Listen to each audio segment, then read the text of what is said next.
guys, and welcome back to this channel. In this video I will be showing you guys how you can edit an audio on CapCut browser. So as you can see here, I've extracted an audio from a video. I showed you that in the previous on the previous video.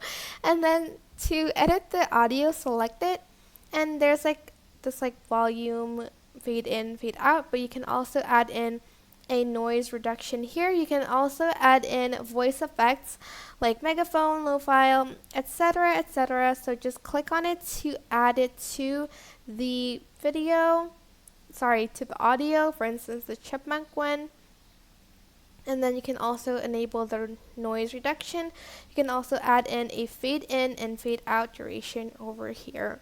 That is basically how you can edit your audio on CapCut browser. I hope this tutorial was helpful for you guys. Don't forget to like, comment, share, and also subscribe to this channel if you haven't done that. If you have any questions, just leave it in the comment section down below and I will try my best to answer them all. Thank you so much for watching. Bye!